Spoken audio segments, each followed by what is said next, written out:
السلام عليكم ورحمة الله وبركاته. الحمد لله رب العالمين، ونصلي ونسلم على الرسول الكريم وعلى آله وأصحابه أجمعين. قال الله تعالى في محكم كلامه القديم والفرقان الحميد: أعوذ بالله من الشيطان الرجيم، بسم الله الرحمن الرحيم. لقد كان لكم في رسول الله أسوة حسنة. وقال نبينا محمد صلى الله عليه وسلم: قد تركتكم على البيضاء ليلها كنهارها. صدق الله العلي العظيم. اللهم صل على سيدنا محمد وعلى آل سيدنا محمد وأنزله المقعد المقرب عندك يوم القيامة. எல்லாம் வல்ல அல்லாஹுவின் திருப்பெயர் போற்றி புகழ்ந்து அன்னலம் பெருமானார் முஹம்மது ரசூலுல்லாஹ் ஸல்லல்லாஹு அலைஹி வஸல்லம் அவர்கள் மீது சலாத்தையும் சலாமையும் கூறி, அன்னாரை பின்பற்றி வாழ்ந்த சத்திய சஹாபாக்கள், ஷுஹதாக்கள், சாலிஹின்கள், குறிப்பாக இந்த ஜும்மாவின் அவைக்கு வருகை தந்திருக்கிற நம் எல்லோரின் மீதும் எல்லாம் வல்ல அல்லாஹுவின் பேரருளும் பெருங்கருணையும் என்றும் நிறைவாக நின்று நிலவட்டுமாக என்ற துவாவோடு, வல்ல அல்லாஹ் நம்முடைய பாவங்களை மன்னித்து அவனுடைய திருப்பொருத்தத்திற்குரிய நன்மக்களாக நம் எல்லோரையும் எப்பொழுதும் சேர்த்து கொள்வானாக. நீண்ட நெடிய ஆயுளையும் நிறைவான ஆரோக்கியத்தையும் மருத்துவமனையின் அனைத்து விதமான துன்பதையரங்களை விட்டு உண்டான விடுதலையையும் நமக்கும் நம்முடைய குடும்பத்தினர்களுக்கும் சந்ததிகளுக்கும் அல்லாஹ் நசீபாக்குவானாக. அல்லாஹுவின் புனிதமான ஆணையமாம் காபாவையும் அன்னலம் பெருமானார் ஸல்லல்லாஹு அலைஹி வஸல்லம் அன்னவர்களின் புனிதமான ரவுதாவையும் புனித பைத்துல் முகத்தஸையும் மீண்டும் மீண்டும் ஹஜ்ஜி உம்ரா ஜியாரா செய்திட நம் எல்லோருக்கும் அல்லாஹ் தௌஃபீக்கை தருவானாக. உலகை விட்டு மூச்சடங்கும் நேரத்தில் லா இலாஹ இல்லல்லாஹ் முஹம்மது ரசூலுல்லாஹ் என்ற கலிமாவை கூறி நம்முடைய ஆத்மாக்களை அல்லாஹ் கைப்பற்றுவானாக. நாளை ஃபிர்தௌஸ் என்ற உயர்ந்த சொர்க்கத்திலே நம்மையும் நம்மை பெற்றவர்களையும் நமக்கு கல்வி தந்த உஸ்தாதுமார்களையும் நம்மிடத்திலே துவாவுக்காக வேண்டிய அத்துணை மக்களையும் அன்னலம் பெருமானார் ஸல்லல்லாஹு அலைஹி வஸல்லம் அன்னவர்களின் தலைமையின் கீழே ஜன்னத்துல் ஃபிர்தௌஸிலே ஒன்றிணைப்பானாக. ஆமீன் யா ரப்பல் ஆலமீன். கண்ணியத்திற்கும் மரியாதைக்கும் உரிய சகோதரர்களே, பாசத்திற்குரிய மூமின்களே, நபிகள் பெருமானார் ஸல்லல்லாஹு அலைஹி வஸல்லம் இந்த உலகில் வாழ்ந்து மறைந்து 1400 ஆண்டுகள் கடந்த பின்பும் கூட இன்னைக்கு வரை பெருமானார் ஸல்லல்லாஹு அலைஹி வஸல்லம் உலகில் தவிர்க்க முடியாத ஒரு பேசுபொருளாக இருந்து கொண்டே இருக்கிறார்கள், ஏதோ ஒரு ரூபத்தில். நபிகள் ஸல்லல்லாஹு அலைஹி வஸல்லம் அன்னவர்கள் சொன்ன வார்த்தை, அவர்கள் வாழ்ந்து காட்டிய வாழ்க்கை, நமக்கு காட்டி தந்த வழிகாட்டுதல்கள் எல்லாமும் ஒட்டுமொத்த உலகத்துக்குமான வழிகாட்டுதலாக, முன்மாதிரியாக திகழ்கிறது. அல் குர்ஆன் இதை தான் முன்வைக்கிறது. லக்கது கான லக்கும் ஃபீ ரசூலில்லாஹி உஸ்வத்துன் ஹசனா. உங்கள் வாழ்க்கைக்கு உங்கள் நபியிடத்திலே அழகிய முன்மாதிரி இருக்கிறது என்று அல் குர்ஆன் சொல்கிறது. அன்னலம் பெருமானார் ஸல்லல்லாஹு அலைஹி வஸல்லம் அன்னவர்கள் சொல்லித்தராத விஷயங்களே இல்லை. மனித வாழ்க்கையிலே 2 விதமான தவறுகள் ஏற்படலாம். ஒன்று தனி மனித தவறு, அது அவனோடு நின்று போய்விடும். இன்னொன்று இருக்கிறது சமூக தவறு, சமூக தீமைகள், அது அவனை கடந்து சமூகத்திற்கும் அது மிக வீரியமாக அதனுடைய வெளிப்பாடுகள் தெரியும். 2ஐயும் களைவதற்கு பெருமானார் ஸல்லல்லாஹு அலைஹி வஸல்லம் அன்னவர்கள் வழிகாட்டினார்கள் என்பது மட்டுமல்ல, ஒரு தவறுகளை விட்டு பாதுகாக்கப்பட்ட, தூய்மைப்படுத்தப்பட்ட ஒரு சமுதாயத்தை சமைத்து காண்பித்தார்கள். உலகத்தில் எத்தனையோ தலைவர்கள் வர்றாங்க போகிறாங்க, ஆனால் அவர்களுடைய வாழ்க்கையிலேயே அவர்கள் நினைத்த எதிர்பார்த்த லட்சியங்களை, கனவுகளை நிறைவேற்ற முடியாமல் பாதியிலேயே அவர்களுடைய உயிரோடு சேர்ந்து அவர்களுடைய கொள்கையும் காற்றோடு காற்றாய் பறந்து போகிறது. ஆனால் பெருமானார் ஸல்லல்லாஹு அலைஹி வஸல்லம் அன்னவர்கள் தன்னுடைய கனவை நனவாக்கி அதை தன் காலத்திலேயே பார்த்தார்கள். தனி மனித தவறுகளையும் களைந்தார்கள். சமூக தீமைகள் என்று எதுவெல்லாம் இருக்குமோ அதையெல்லாம், ஒரு மனிதன் செய்யக்கூடிய தவறினால் சமூகத்திற்கும் பாதிப்பு, அதையும் களைந்தார்கள். அப்படிப்பட்ட ஒரு சிறந்த சமுதாயத்தை உருவாக்கினார்கள். இன்னைக்கு வரைய அதை பின்பற்ற வேண்டும் நினைக்கக்கூடிய உலகில் வாழக்கூடிய பெருங்கொண்ட முஸ்லிம்களின் கூட்டம் பின்பற்றி கொண்டுதான் இருக்கிறது. அன்பர்களே, இன்றைய கால சூழலில் பெற்றோர்களுக்கும் சரி, ஆசிரியர்கள் என்கின்ற தளத்தில் இருக்கக்கூடியவர்களுக்கும் சரி, மிகப்பெரிய சவாலாக இருக்கக்கூடியது ஆபாசங்களை விட்டு பிள்ளைகளை பாதுகாக்க வேண்டும். போதை பழக்க வழக்கங்களிலிருந்து பிள்ளைகளை மீட்டெடுக்க வேண்டும்.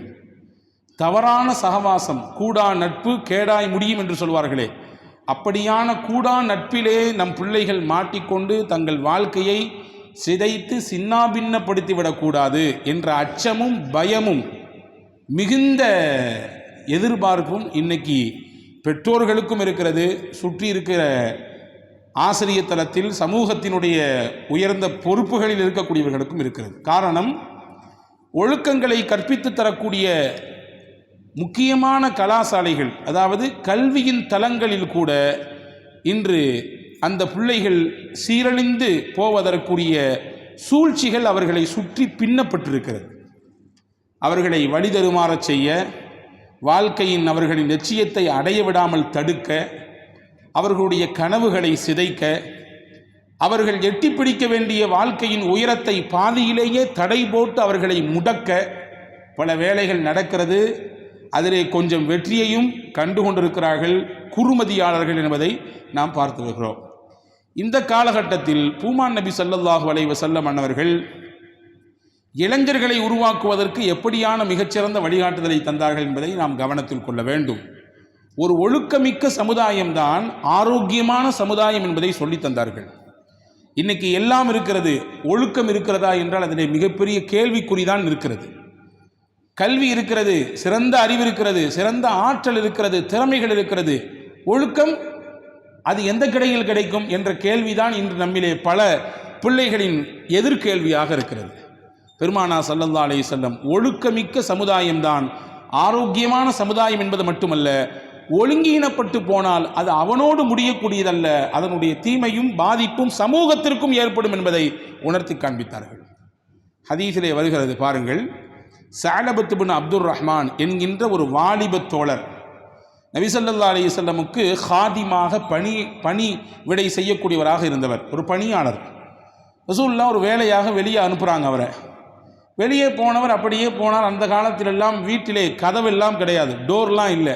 ஒரு பெரிய சீலை தொங்கும், ஒரு துணி. அந்த துணி காத்திலே அங்கும் இங்கும் ஆடக்கூட செய்யத்தானே செய்யும். அப்படி போகும் பொழுது ஒரு வீட்டை கடக்கிறார். அந்த வீட்டிலே அடிக்கிற காத்திலே அந்த திரையினுடைய அந்த துணி அகலுகிறது. உள்ளே தூரத்தில் அந்த வீட்டில் இருக்கிற ஒரு பெண் குளித்து கொண்டிருக்கிறது. இவர் போனவர் அந்த வீட்டிலே விலகிய அந்த சீலையின் ஓரமாக பார்வை அந்த பெண்ணின் மீது விழுகிறது. மனம் கொஞ்சம் மயங்குகிறது. அப்படி பிரம்மை பிடித்து போய் நின்று விட்டார்.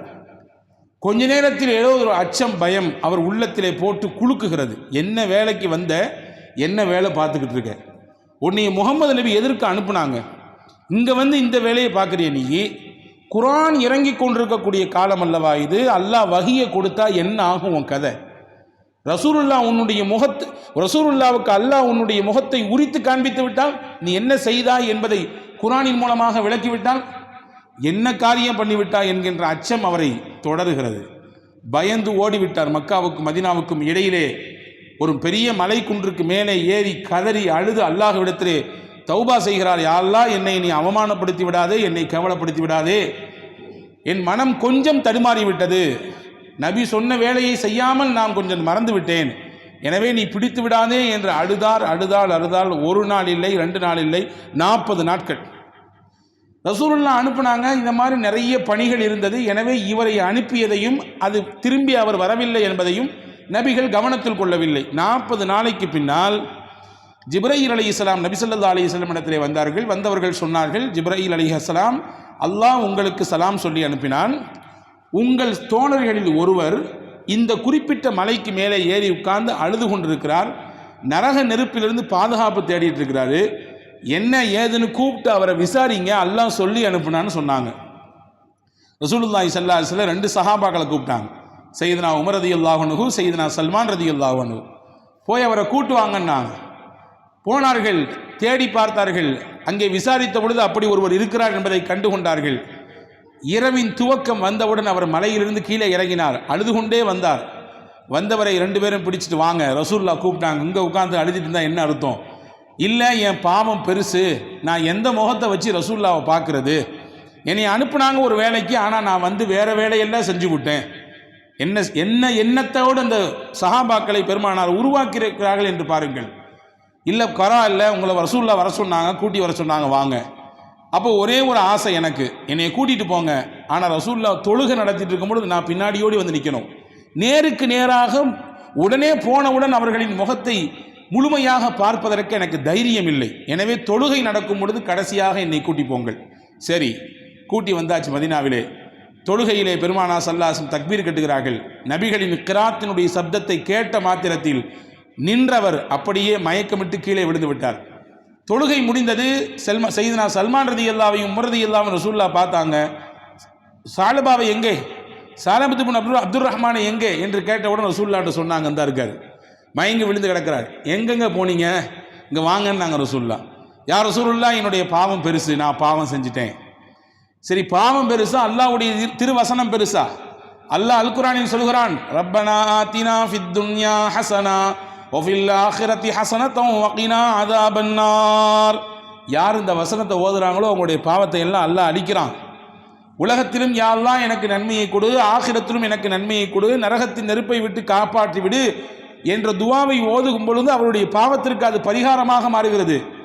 இல்லை யா ரசூலுல்லாஹ், என் பாவம் பெருசு, அல்லாஹ்வுடைய வார்த்தை தான் பெருசு, நீங்கள் அதையே நினச்சி யோசித்து உங்களை நீங்களே உருக்கிக்க வேண்டாம், போங்க வீட்டுக்கு என்று அனுப்பி வைக்கிறார்கள். வீட்டுக்கு போனார். அங்கேயும் அவருக்கு இருப்பு கொள்ளவில்லை. சரியாக 8 நாள் நோயாளியாக படுத்தவர் இப்பொழுது மரணப்படுக்கைக்கு வந்து விட்டார். ரசூலுல்லாவுக்கு செய்தி வந்தது, அவர் உடம்பு சரியில்லாமல் சக்கராத்தில் இருக்கிறார் நபியே என்று. நபி வேகமாக சஹாபாக்களை கூப்பிட்டு போனார்கள். போனவர்கள் அவரை தலையை தூக்கி மடியில் வைத்தார்கள். அவர் தலையை மடியிலிருந்து கீழே இறக்கி விட்டார். என்னன்னு கேட்டாங்க ரசூலுல்லாஹ். யார் ரசூலுல்லாஹ், என்னுடைய தலையெல்லாம் பாவமாக இருக்கிறது, உடம்பெல்லாம் பாவமாக இருக்கிறது, நீங்கள் சொல்லாத விஷயத்தை நான் செஞ்சு போட்டேன், அதனால் அல்லாஹ் என்னை தண்டிச்சிருவான்னு பயம் இருக்குது. உடனே ஜிப்ரீல் அலைஹிஸ்ஸலாம் அந்த இடத்திலும் வந்தார்களாம். வந்தவர்கள் சொன்னார்களாம், லவ் அன்ன அப்தி ஹாதா லகியனி பிகுராபில் அர்தி ஹதீஅத்தன் லகீதுஹு பிகுராபிஹா மக்ஃபிரா. இந்த அடியான் என்றால் அவர் மட்டுமல்ல, உலகத்தில் நீங்களும் நானும் அல்லாஹ்வின் அடியான் தான். உலகத்தில் பாவம் செய்து அந்த பாவத்தை நினைத்து வருந்தி கண்ணீர் விட்டு அல்லாஹ்விடத்திலே மன்னிப்பை அவர் கேட்டுவிட்டால், அவர் செய்த பாவத்தின் அளவு இந்த பூமி மொத்தமும் இருந்தாலும் சரிதான், அல்லாஹ் அவர் வருந்தியதினால் கண்ணீர் விட்டதினால் இந்த பூமி முழுக்க மன்னிப்போடு அவரை சந்திப்பான். இந்த பூமி முழுக்க அவருக்கு பாவம் இருக்கிறது, திரும்பிய இடமெல்லாம் பாவம், தவறு. அவ்வளவு தவறையும் பாவத்தையும் செய்து வருந்தி கண்ணீர் விட்டு, நான் தவறு செய்தேன், என்னை மன்னிச்சிடுறப்பே, நீ மன்னிக்காட்டி எனக்கு வேற ஆள் இல்லை என்று உணர்ந்து விட்டால் பூமி முழுக்க மன்னிப்போடு அல்லாஹ் அவரை சந்திப்பான். இதை சொல்லி விட்டான் அல்லாஹ். அவர் சொல்லுங்கன்னாங்க. ரசூலுல்லாஹ் சொன்னாங்க. சொன்னவுடன் சாஹ சைஹத்தன், அவர் ஒரு சப்தம் போட்டார். அந்த சப்தத்தின் முடிவிலே ஷஹாதா சொல்லி அவர் இறந்தே போய்விட்டார். ஹதீஸிலே வந்திருக்கிறது, ரசூலுல்லாஹ் அவரை குளிப்பாட்டினார்கள், அவரை கஃன் செய்தார்கள், அவரை அவர்கள்தான் தொலை வைத்தார்கள். அவர்களுடைய தொழுகையிலே பங்கெடுத்து விட்டு ஜனாசா அடக்கம் செய்யக்கூடிய அந்த இடத்திற்கு ரசூலுல்லாஹ் போறாங்க. ரசூலுல்லாஹ்வினுடைய 2 பெருவிரலும் பூமியில் ஊண்டி கொண்டு ரொம்ப ஒரு கூட்ட நெரிசலில் நடந்தால் எப்படி நடப்பார்களோ அப்படி நடந்தார்கள்.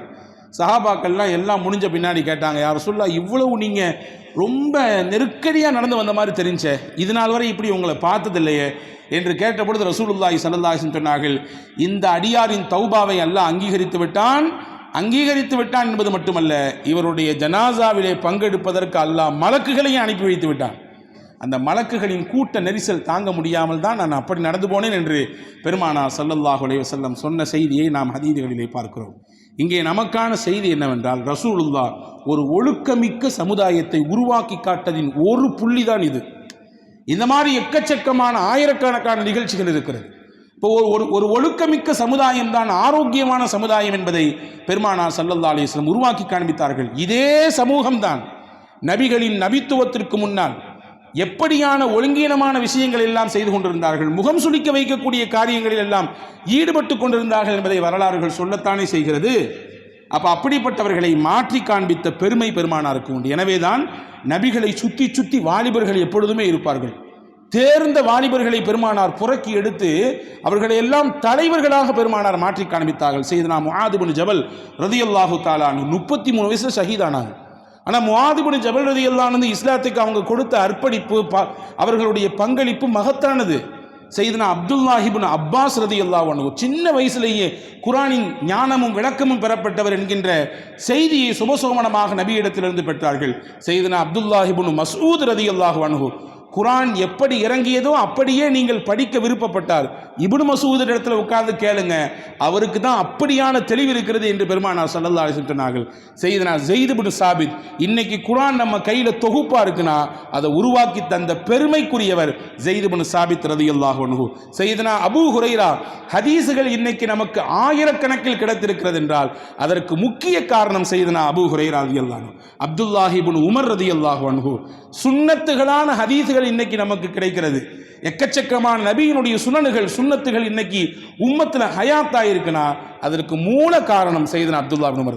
நான் சொன்னதெல்லாம் ஒரு துளி. இந்த மொத்த சஹாபாக்களும் வாலிபர்கள். இவர்களை எல்லாம் நபிகள் பெருமானார் ஸல்லல்லாஹு அலைஹி வஸல்லம் அப்படியே அரவணைத்து சமூகத்திற்கு எப்படியான பங்களிப்புகளை நீங்கள் கொடுக்க வேண்டும், நீங்கள் எவ்வாறான முன்னுதாரணமான வாலிபர்களாக இருக்க வேண்டும் என்பதை காண்பித்தார்கள். அப்படியான ஒரு சமூகத்தை சமைத்து காண்பித்தார்கள். எனவே அன்பர்களே, அப்படிப்பட்ட ஒரு எண்ணத்தோடு இளைஞர்களை உருவாக்க வேண்டிய கடமை நமக்கு இருக்கிறது நாயகம் ஸல்லல்லாஹு அலைஹி வஸல்லமுடைய வழியிலே. அதே போன்றுதான் சமூகத்தில் அன்னைக்கும் புறையோடி போய் இருந்தது, இன்னைக்கும் புறையோடி போய் இருக்கிறது. இவ்வளவு நாளைக்கு பின்னாலேயும் கூட மாற்ற முடியவில்லை வட்டியின் கோர முகத்தை, இல்லையா? கந்து வெட்டி, மீட்டர் வெட்டி, அந்த வெட்டி, இந்த வெட்டி, என்னென்னலாமோ இருக்குது. அதனுடைய பாதிப்புகள் இன்னைக்கு வரை தொடரதான செய்து எத்தனை குடும்பங்கள் அதிலே மாட்டி சீரழிந்து சின்னாபின்னப்பட்டு போய் கடைசியிலே தங்களுடைய வாழ்க்கையவே முடித்துக் கொள்ளக்கூடிய சூழல் இருக்கிறது. அன்னைக்கும் இருந்தது வட்டி. அதை அப்படியே சமூக தீமை என்பதனாலே மாற்றி காண்பித்தார்கள். ரசூலுல்லாஹி ஸல்லல்லாஹு அலைஹி வஸல்லம் அவர்கள் வட்டியின் கொடுமையை மட்டும் சொல்லவில்லை, அதனால் ஏற்படக்கூடிய பாதிப்புகளை சொன்னார்கள். அதனுடைய பாதிப்பு ஒருவரோடு நிற்கக்கூடியது அல்ல, சமூகத்திற்கு பரவக்கூடியது. அதனுடைய பாதிப்பினுடைய அந்த வேரின் ஆழம் சமூகத்திலே பெரிய தாக்கத்தை ஏற்படுத்தும் என்பதனாலே அல்லாஹ் சொன்னான், அதிலிருந்து நீங்கள் தவிர்ந்து கொள்ளுங்கள், இல்லை என்றால் அல்லாஹ்விடத்திலே போர் பிரகடனம் செய்யுங்கள் என்று அல்லாஹ் சொன்னான். அல்லாஹ்விடத்திலே போருக்கு அறிவிப்பு செய்வதற்கு சமம் அதை நீங்கள் மறுபடியும் தொட்டால் என்று அல்லாஹ் வலியுறுத்தினான். ரசூலுல்லாஹி ஸல்லல்லாஹு அலைஹி வஸல்லம் அதுவெல்லாம் தடை செய்தார்கள் என்பது மட்டுமல்ல, அந்த மாற்றத்தை தன் குடும்பத்திலிருந்து துவங்கினாங்க. அப்பாஸ் ரலியல்லாஹு அன்ஹு ரசூலுல்லாஹ்வுடைய சிச்சா, அவங்க இந்த மாதிரி கொடுப்பாங்க. வட்டி ஹராமாக்கப்படுறதுக்கு முன்னாடி கடன் கொடுப்பாங்க, கொஞ்சம் வட்டிக்கு விடுவாங்க. ரசூலுல்லாஹ் அந்த வசனம் எல்லாம் இறங்கிய பிறகு சொன்னார்கள், யாரெல்லாம் அப்பாஸ் இடத்திலே கடன் வாங்கியிருக்கிறீங்களோ நீங்க வட்டியை அடைக்க வேண்டாம், முதல்ல மட்டும் அடைச்சா போதும். அந்த முதல் கூட உங்களிலே சிலருக்கு யாரையாவது அடைக்க முடியவில்லை என்றால் அதையும் நாங்கள் தள்ளுபடி செய்வதற்கு தயாராக இருக்கிறோம் என்பதை, மாற்றம் என்பது உங்களிடத்திலிருந்து வர வேண்டும் என்று எதிர்பார்ப்பதை விட என்னிடத்திலிருந்து அந்த மாற்றத்தை நான் துவங்குகிறேன், நீங்களும் இதற்கு பின்னால் அணிவகுத்து வாருங்கள் என்பதை பெருமானார் ஸல்லல்லாஹு அலைஹி வஸல்லம் உருவாக்கி காண்பித்தார்கள். இப்போ வட்டியினுடைய அந்த சமூக தீமையை பெருமானார் ஸல்லல்லாஹு அலைஹி வஸல்லம் அழித்தார்கள். அதே மாதிரி பாருங்க, இன்னைக்கு உலகத்திலே எக்கச்சக்கமான தற்கொலைகள் நடக்கிறது, இல்லையா? நீங்க எடுத்து பார்த்தீங்கன்னா டேட்டாவை, உலகத்திலேயே தற்கொலை செய்யக்கூடிய சமுதாயத்திலேயே ரொம்ப 0.0 என்ற அளவுக்கு கூட இல்லாத ஒரு சமூகம் என்றால் முஸ்லிம் சமூகம் தான். முஸ்லிம் சமூகத்திலே தற்கொலை என்பது ஆகுமாக்கப்பட்டதல்ல. இன்னைக்கு பெரும் பெரும் அறிஞர்கள் வாழ்க்கையில் விரக்தியை ஏற்பட்டு போய் கடைசியில் சூசைட்ல போய் நிற்கிறான். பெரிய பட்டதாரிகள், பெரிய நிறுவனத்தினுடைய எம்பிகளாக, பெரும் பெரும் சிஓக்களாக இருந்தவர்கள் எல்லாம் கூட வாழ்க்கையை, தன்னுடைய முடிவை தன்னுடைய கையாலேயே தேடிக்கொள்கிறார்கள். நீங்கள் சொன்னால் ஆச்சரியப்படுவீர்கள், பெரும் பெரும் சர்ஜரிகள் செய்து பல 100 உயிர்களை காப்பாற்றிய மருத்துவர்கள் தங்கள் வாழ்க்கையை கடைசியில் தற்கொலையில் போய் நிப்பாட்டிக் கொள்கிறார்கள், முடித்துக் கொள்கிறார்கள். ஆனால் முஸ்லிம் உம்மத் ஒருபொழுதும் தற்கொலை செய்யாது. தனக்கு ஏற்பட்ட இழப்பால், சோதனையினால், கஷ்டத்தினால், ஆரோக்கிய கேடினால், வாழ்க்கையில் தோர்ந்து போய்விட்ட ஏமாற்றத்தினால் தன் முடிவை ஒருபொழுதும் முஸ்லிம் உம்மத் எடுத்துக்கொள்ளாது, தன் கையிலேயே தேடிக்கொள்ளாது. காரணம் என்ன? ரசூலுல்லாஹின் ஒற்றை வார்த்தை, எவரொருவர் தற்கொலை செய்து கொள்கிறாரோ அவருக்கு நான் தொலை வைக்க மாட்டேன் என்றார்கள் பெருமானார். ஜனாசா தொழுகை என்பது ஒரு மனிதனுடைய இறுதி தொழுகை. அவருக்கு துவா செய்து அவரை நாம் வழி அனுப்பி வைக்கிறோம். உன்னுடைய இந்த உலக வாழ்க்கை முடிஞ்சிடுச்சு, சிறப்பா மறுமை வாழ்க்கை துவங்க போது நல்லபடியா போயிட்டு வாயா என்று துவா செய்து அவரை வழி அனுப்பி வைக்கிறோம். அந்த இடத்தில் நபி சொன்னார்கள், தற்கொலை செய்திருந்தால் அவருக்கு நான் தொலை வைக்க வரமாட்டேன். ஹதீஸ் வந்திருக்கிறது, போகவில்லை. ஒருவருடைய ஜனாசா வருது, என்னன்னு கேட்டாங்க, தற்கொலை செஞ்சிட்டாருன்னு சொல்லப்பட்டுச்சு. நான் தொலை வைக்க மாட்டேன். அதனுடைய பாரதூரத்தை, அதனுடைய அந்த பாரிய அந்த ஒரு அழுத்தமான விஷயத்தை இந்த உம்மத்துக்கு சொல்லி கொடுத்தாங்க. எனவே அன்பர்களே, அது மட்டுமல்ல, ரசூலுல்லாஹ் சொன்னார்கள், எந்த ஒரு மனிதர் எதை வைத்துக்கொண்டு தன்னுடைய வாழ்க்கையை முடிச்சுக்கிறாரோ, தற்கொலை செஞ்சுக்கிறாரோ, அதை அந்த பொருளாலேயே அல்லாஹ் தஆலா அவருக்கு வேதனையை கொடுப்பான். அந்த பொருளை கொண்டே அவருக்கு வேதனை கொடுப்பான். வைத்துக் கொள்ளுங்கள், ஒரு ஆயுதம் அல்லது ஒரு கயிறு அல்லது ஒரு பாட்டில் விஷம், இதை கொண்டு தன் வாழ்க்கையை ஒருத்தர் முடிச்சிட்டாருன்னா அதை வச்சு தான் அவருக்கு மறுமையில முழுக்க முழுக்க வேதனை, அதை கொடுத்தே அவரை வேதனை செய்வான் என்ற அந்த எச்சரிக்கையை கொடுத்ததினாலே முஸ்லிம் உம்மத் தற்கொலையை எடுக்காது. இப்போ ரசூலுல்லாஹ் மாற்றி காண்பித்தார்கள். இதுவெல்லாம் அவரோடு அந்த தீமை முடிந்து போவதல்ல, அதனால் ஏற்படக்கூடிய பின்விளைவுகள் பெரிதும் ஆபத்தானது என்பதை உணர்த்தினார்கள். அதிலிருந்து சமூகத்தை காப்பாற்றி கொடுத்தார்கள். கொலை, எங்கே திரும்பினாலும் கொலை, கற்பழிப்புகள், இந்த மாதிரியான சம்பவங்கள் இன்னைக்கும் தொடர்ந்து கொண்டுதானே இருக்கிறது.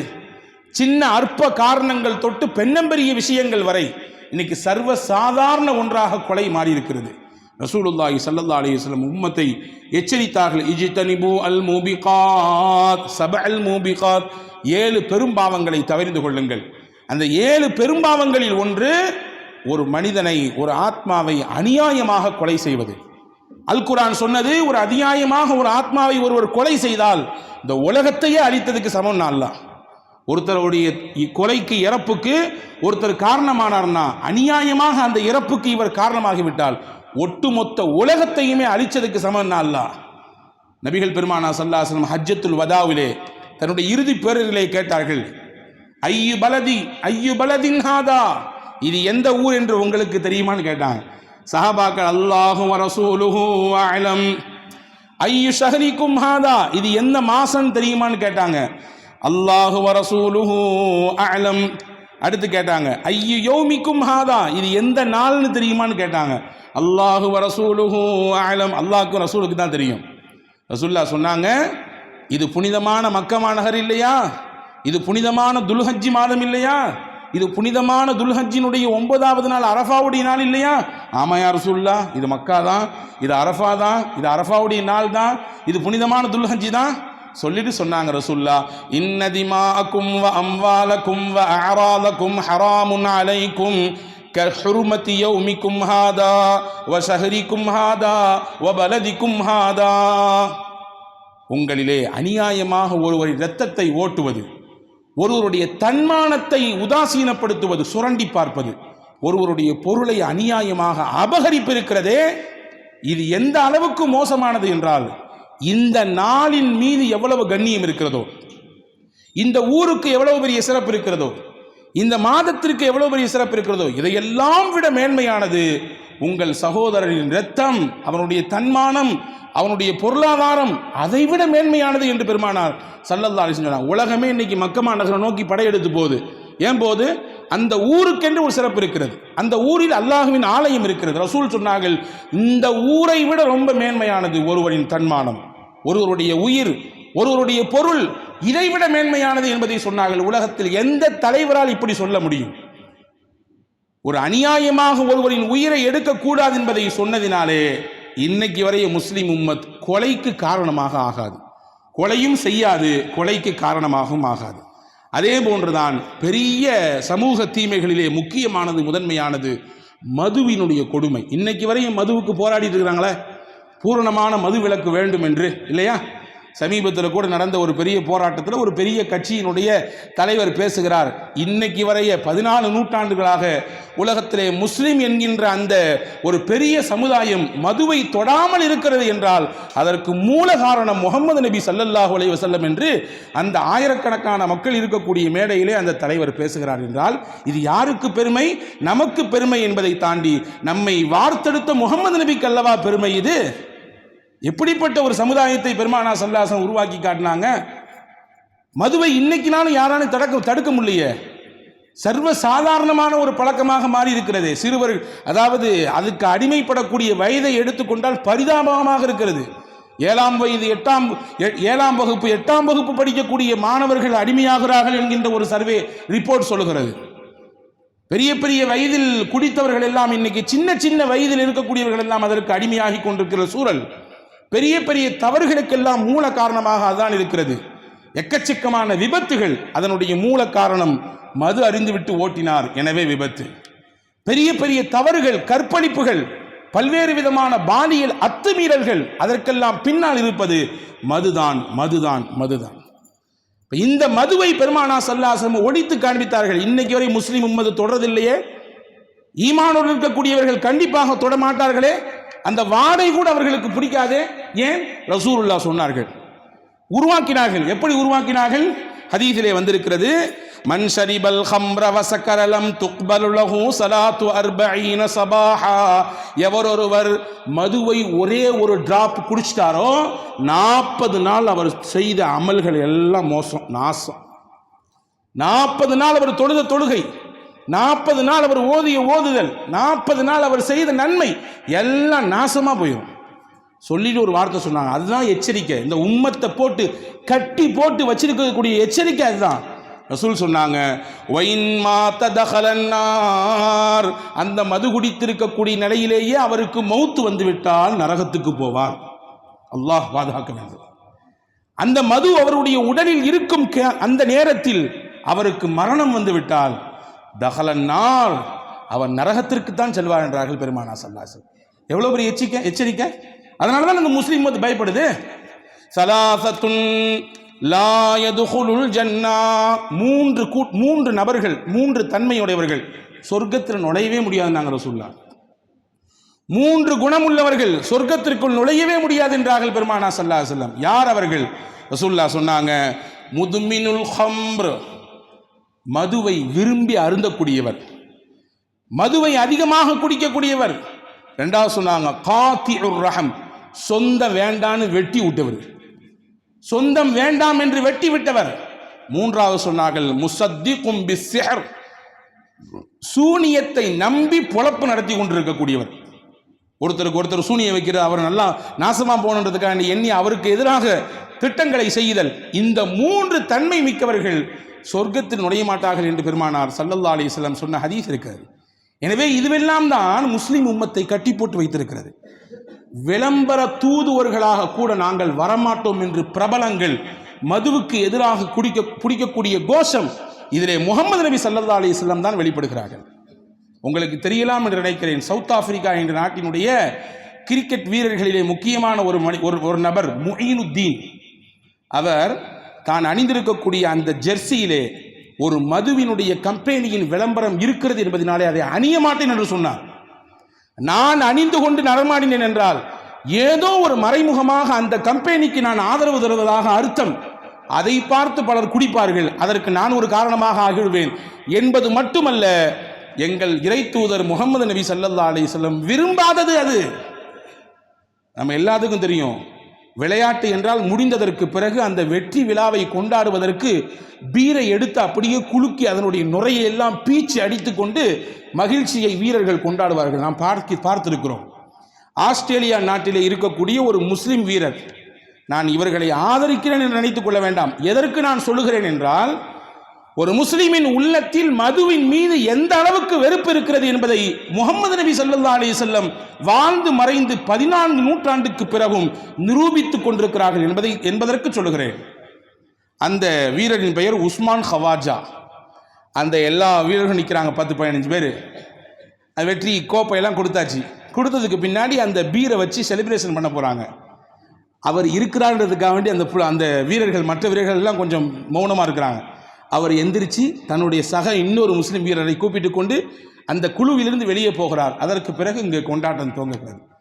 கொண்டாட்டம் தான், மகிழ்ச்சி தான், வெற்றியின் உச்சகட்டமான நிலைதான். இந்த நிலையிலும் கூட என் மார்க்கம் கொடுத்த அந்த கோட்டை மீறி நான் வரமாட்டேன் என்பதன் மீது முஸ்லிம் உம்மத் நிலையாக நிற்கிறது என்றால் இதற்கு யார் காரணம்?